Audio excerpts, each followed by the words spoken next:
ngayong araw nagpapabunot ako ng buhok sa kilikili sa asawa ko. Tapos, ayan, ginagawa naman niya kung ano inuutos ko sa asawa ko. Swerteng-swerte talaga ako sa asawa ko. Kahit ano iutos ko sa kanya, ginagawa niya talaga. Ayan, kaunti lang naman yung buhok ko sa kilikili pero gusto ko kasi maranasan kung paano magbunot ng buhok sa kilikili.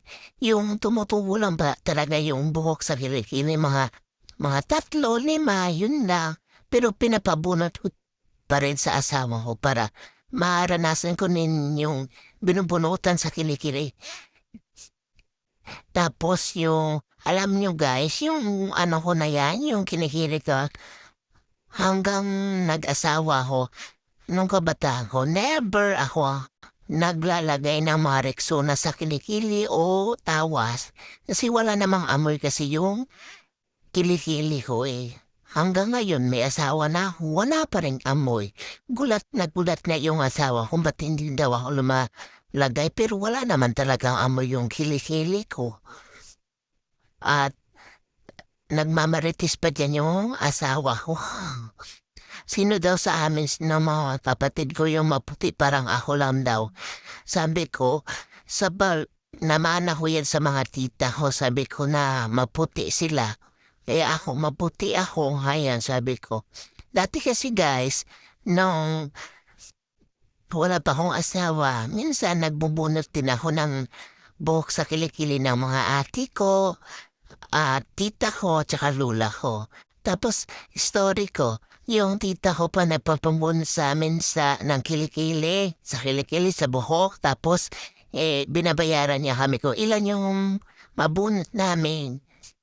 Ano na binibili niya sa amin? Kung 20 pieces yung mabunot namin, bayaran na kami ng 20 pesos. Yun. Tapos kami mga pinsan ko nag-aagawan kami na magbunot na buhok sa kilikili. Nung ngayong malaki na kami, naaalala pa rin namin yung mga dating kabataan namin na inuutusan kami ng mga mga tita namin, dula namin. Tapos biro na bayaran. Ang saya kasi dati nung kabataan namin, ngayon na malaki-laki na yung siyempre, kung saan-saan na sila din. Siyempre may mga trabaho na, na kami, iba na kasi nung kabataan namin at ngayon may asawa magkikita-kita na lang kami kung may mga okasyon din sa lola ko o kung mga bakasyon, yun lang. At balik tayo sa story na pagbubunot ko ng kilikili. Ayan. Nahanap pa lang dyan ng asawa ko yung buhok na binubunutan niya. Kasi manipis kasi yung buhok ko sa kilikili. Kaunti lang naman yung tubo niya.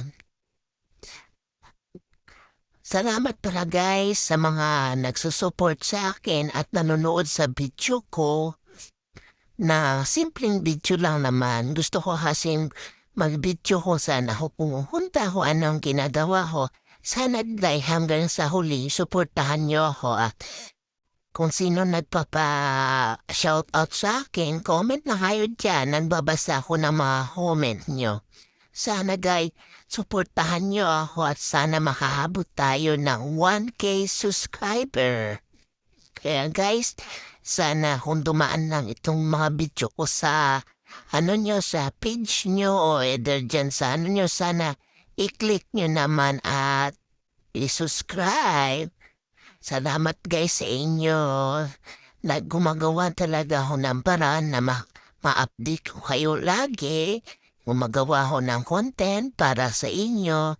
Sana hanggang sa huli hindi kayo magsawa na mag-support sa akin.